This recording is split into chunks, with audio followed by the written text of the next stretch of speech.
Fala rapaziada, tudo bem com vocês? Eu sou Daniel Brown e sejam bem-vindos aqui a mais um vídeo do canal Daniel Brown Oficial. Tudo de futebol, absolutamente tudo de Botafogo, cara. Tá chegando aqui pela primeira vez, como muita gente já tá chegando, estamos alcançando os 14.700, quase 14.800 inscritos, cara. Se inscreva aqui no canal, ative as notificações, né? Como toda essa galera que tá chegando aí, foram mais de 1.000, né? Mais de 1.500 aí na última semana, então muito obrigado mesmo de coração por todo esse crescimento, esse progresso que vocês estão causando aqui no canal, que tem apenas 5 meses, praticamente. Então, vamos lá. Eu vou mandar um salve para você que está comentando aqui direto nos vídeos, o teu nome, a cidade de onde você está falando, e agora chegou o momento de eu mandar um salve para vocês. Os abraços da vez, gente, vão para o Marcos Vinícius de Seropédica, aqui do Rio de Janeiro, para o Dailson de Carnaúba dos Dantas, no Rio Grande do Norte, e por último para o Joel de Carmo, aqui na região serrana do Rio de Janeiro, cara.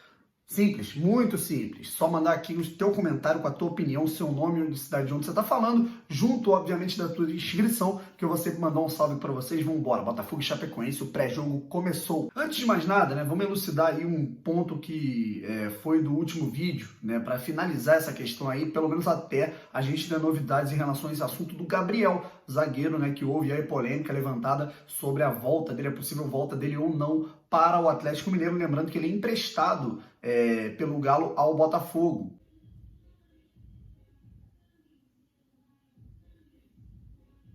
Vamos lá. Começou o baile da Colômbia aqui agora, foda-se. Mas eu acho que minha voz ela vai abafar o som porque eu tô gravando aqui de madrugada, né? O bicho, o corpo tá comendo aqui do lado aqui. Então, vamos lá.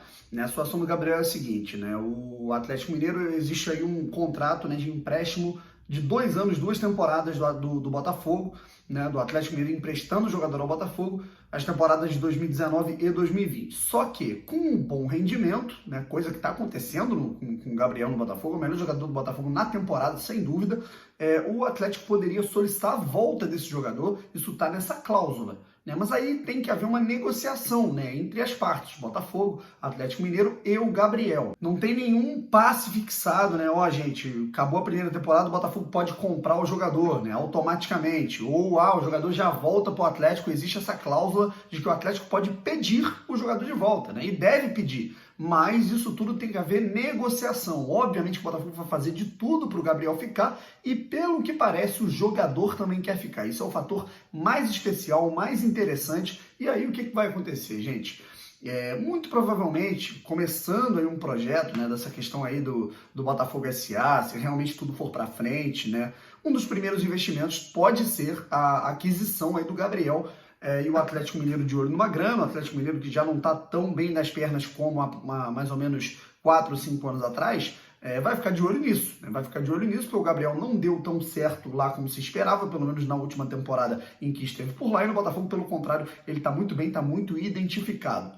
Né? Fim de papo nesse assunto, vamos embora para Botafogo e Chapecoense. Seguinte, gente, vamos lá, vamos fazer um resumão, a moda Seleção Alvinegra, a moda Dossiê Alvinegro, para quem não sabe, num portal que a gente tem, eu e os meus amigos, a gente tem um portal Seleção Alvinegra, www.seleçãoalvinegra.com.br, e aí eu faço sempre o pré-jogo, o resumão, né, em texto das partidas do Botafogo, vocês podem conferir aí, o link está na descrição, e vamos lá, né, gente? Botafogo e Chapecoense, o que a gente pode elucidar aí dessa partida, que ela é muito importante para ambas as equipes, tá? Em 2014, o Botafogo foi lá lutando contra o rebaixamento e teve um péssimo resultado, o Botafogo acabou caindo para a segunda divisão. Em 2018 foi com o mesmo intuito, só que aí venceu com o gol do Luiz Fernando. Nessa partida o Botafogo acabou com qualquer tipo de chance de rebaixamento e no confronto agora, um ano depois, né, justamente em novembro, a outra partida também foi em novembro de 2018, do gol do Luiz Fernando, o Botafogo retorna a Chapecó para mais uma batalha. E dessa vez, ambos estão brigando contra o rebaixamento. E a situação da Chape é ainda mais dramática. Com que se preocupar em relação a esse confronto, gente? Eu acho que é muito simples. A Chapecoense está jogando pela vida, né? E todo time que luta pela sobrevivência dentro de um campeonato é muito perigoso você enfrentar. Talvez a Chapecoense seja o adversário, digamos, com o menor poderio técnico dentre essas últimas 5 equipes que o Botafogo está enfrentando. Corinthians, Inter, Atlético Mineiro, Ceará, a Chapecoense tem o pior time, né? Mas vai ser uma das partidas mais complicadas, se não a mais complicada, em relação ao contexto do jogo. A Chapecoense, ela que ao longo do segundo turno inteiro caminhou praticamente que aceitando o rebaixamento, né, não está aceitando tão fácil assim nessa reta final de campeonato. Ganhou o Ceará, ganhou o Avaí e vai tentar com tudo a terceira vitória seguida para cima do Botafogo, que apesar de ser um Botafogo que está melhorando um pouquinho, está conquistando os resultados, saiu na frente nessas últimas digamos, rodadas aí desse grupinho da morte, né, da luta contra o rebaixamento, ainda é um dos piores visitantes do campeonato brasileiro, esse time do Botafogo de 2019. Portanto, sempre é muito perigoso você enfrentar uma equipe que está lutando para sobreviver, né? Eles vão dar a vida contra o Botafogo, e ainda mais se tratando de uma equipe que tem uma peça-chave que é muito, mas muito perigosa, chama-se Everaldo, um dos artilheiros da competição, um dos jogadores assim com o maior número de gols na competição. Não fosse o Everaldo, fatalmente, cara, a Chapecoense estaria em 20º lugar, com certeza, né? Eu não perdi as contas aí de quantos jogos a Chapecoense empatou ou ganhou pelo placar de 1-0 com o gol do Everaldo, né? Não fosse o Everaldo, a Chapecoense estava rebaixada em 20º lugar, não tenho dúvida disso.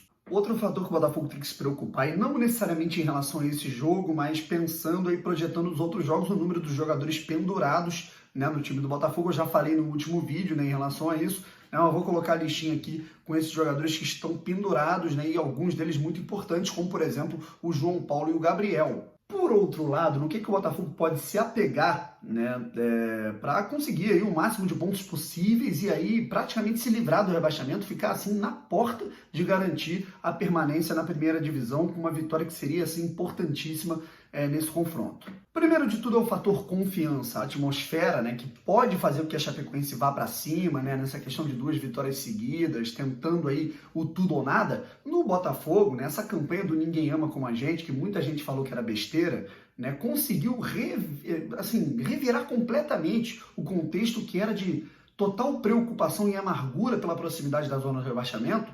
Né, esse contexto ele foi transformado em combustível para você se afastar de novo dessa situação, e vem dando muito certo. O time, torcida, todo mundo muito unido, e a situação ela começou a virar. Né? Por mais que o Botafogo ainda tenha uma situação muito complicada em jogos fora de casa, o Botafogo conseguiu somar um bom número de pontos aí nos jogos dentro de casa. Venceu o Goiás, CSA, Avaí, venceu agora o Corinthians, né? Essa partida contra o Corinthians ela deu um gás enorme para o Botafogo, só não conseguiu vencer o Flamengo, porque jogou com 1 a menos o segundo tempo inteiro, né? Senão poderia ter conseguido até o resultado positivo, sim. Outro fator, questão salarial, né? Todo mundo me perguntando aqui, né? Os salários que eram para cair, né, nessa terça-feira, né, o Valentim chegou a dizer que os jogadores estão bem, digamos, satisfeitos, né, porque os salários eles vão cair nessa semana. E aí tem gente falando numa nova data, uma possível nova data, que seria no dia 28, ou seja, quinta-feira, após o confronto, ou no dia do confronto. Está muito confuso ainda, mas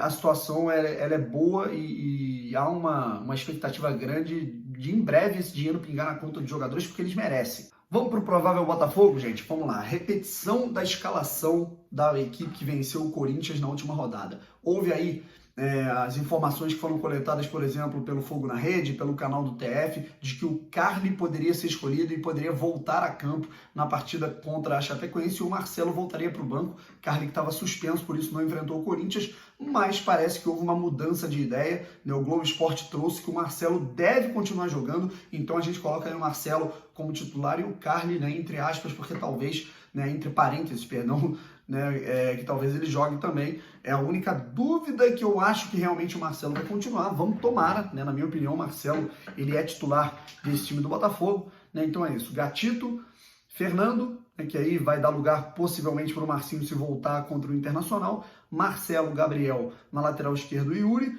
no meio campo Cícero, João Paulo, Alex Santana, no ataque Juan, Igor Cássio na ponta e Diego Souza. Chapecoense, vamos lá, algumas mudanças em relação ao time da Chape, né, que enfrentou o Botafogo no primeiro turno, né, dessa vez, ao invés do Emerson Cris, que era o técnico daquela ocasião, nesse momento o Marquinhos Santos é o treinador da equipe da Chapecoense. Já há uma certa evolução no trabalho do Marquinhos Santos, que na minha opinião é um bom treinador. João Ricardo no gol, tomou a vaga do goleiro Tiepo, né, e isso me impressionou um pouco, porque o Tiepo vinha sendo a revelação da Chapecoense na temporada, além do Everaldo, né? Inclusive, se o Botafogo virar SA, né, eu acho que é um bom nome para o Botafogo ficar de olho, esse goleiro aí que foi destaque na Copinha, destaque no primeiro turno do Brasileirão, Eduardo, Douglas, Maurício Ramos, né? A gente está tendo aí o Iago, a Chapecoense ela vai sem o Iago, que foi suspenso no clássico contra o Avaí, foi expulso e aí está suspenso.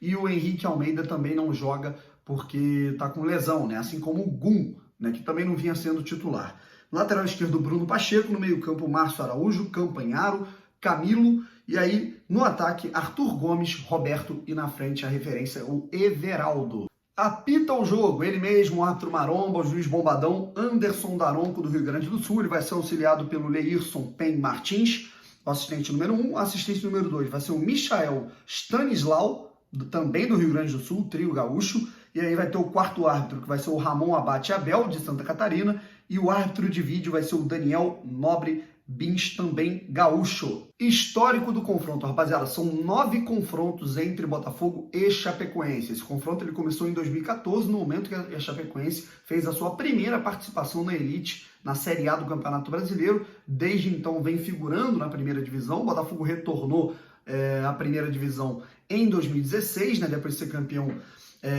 da Série B em 2015. Em 9 confrontos são 5 vitórias do Botafogo, 3 vitórias da Chapecoense e apenas um empate. Dentro da Arena Condá são 4 jogos, 2 vitórias para cada time, né? E aí a gente vai lembrar o que acontece nos últimos anos. O Botafogo ele não perde para a Chapecoense desde 2016, né? A última derrota do Botafogo para a Chapecoense foi na Arena da Ilha. A Chapecoense venceu pelo placar de 2-0, pouquíssimo tempo antes daquela tragédia, né, que aconteceu antes da final da Sul-Americana, que a Chapecoense jogaria contra o Atlético Nacional. E mudou totalmente a história da Chape. Não tenha dúvida que a Chape está nessa situação muito por conta disso. Nos últimos 5 confrontos, desde 2017, são 4 vitórias do Botafogo e um empate. Em 2017, o Botafogo venceu as 2 partidas do Brasileiro. Em 2018, também venceu as 2. E no último jogo, 0-0 no primeiro turno no estádio Newton Santos, neste Campeonato Brasileiro. Nos 2 últimos confrontos do Botafogo dentro da Arena Condá, o Botafogo venceu pelo placar de 2-0 no primeiro turno, em 2017, com gols do Pimpão e do Roger, e em 2018 o Botafogo venceu pelo placar de 1-0, foi a última batalha. O Botafogo venceu com gol do Luiz Fernando, se livrou do rebaixamento, ao contrário do confronto em 2014, né, que a Chapecoense ela praticamente rebaixou o Botafogo. Naquele momento, o Bruno Rangel, se não me engano, fez 2 gols e o Botafogo acabou aí entregue praticamente para o rebaixamento. Só foi sacramentado contra o Santos, mas esse jogo foi fundamental e é o que pode acontecer amanhã. Caso o Botafogo vença esse confronto contra a Chapecoense, a gente já pode dizer que a Chapecoense, dependendo dos resultados, estaria rebaixada para a segunda divisão. Por isso que eles vão dar a vida nesse jogo, né? Como o Botafogo deu a vida no jogo em 2018, o Botafogo venceu com o gol do Luiz Fernando. Pessoal, portanto é basicamente isso. Vamos ficando por aqui. Esse confronto ele é muito importante para ambas as equipes. A situação do Botafogo ele é um pouco parecida com a do ano passado. O Botafogo ele vinha, tudo bem que o Botafogo vinha um pouco mais empolgado, mais embalado, mais confiante porque tinha um melhor time, os salários estavam quitados. O Botafogo vinha de uma vitória contra o Corinthians e contra o Flamengo, né? E também contra o Inter, se não me engano o jogo foi antes, né? Mas o Botafogo ele vem numa confiança enorme, né, para cima da Chapecoense, e uma Chapecoense numa situação bem diferente da do ano passado. A Chapecoense conseguiu se livrar nas últimas rodadas aí com mais facilidade do que o Botafogo do rebaixamento, mas dessa vez a Chape, em 19º lugar, precisa vencer para sonhar com algum tipo de coisa, né? Vencer ou vencer para a Chape. Do lado do Botafogo, uma situação ainda um pouco delicada e que com uma vitória, cara, o Botafogo ele se lança de vez para ser o primeiro, talvez, aí, a se livrar dessa situação tão pavorosa que passam Fluminense, Ceará, Cruzeiro e Botafogo. Rapaziada, vamos ficando por aqui. Agradeço aqui a sua participação, cara, e principalmente aí todo o apoio que vocês vêm me dando aí nos últimos meses, nas últimas semanas, em que está aumentando demais aqui o canal, o número de inscritos, o número de visualizações. Continuem assim. Muito obrigado pelo carinho e é isso aí, cara. Comente aqui a tua opinião, o que você discorda, o que você concorda, o que tu achou que faltou aqui no vídeo, sugestões de temas, claro, e obviamente se inscreva aqui no canal, ative as notificações e comenta o teu nome e a cidade onde você está falando, sempre para ficar ciente aqui. Um forte abraço e vamos ver como vai ser esse pós-jogo, que eu já estou bem curioso para saber qual vai ser o destino disso aí. Valeu, fui!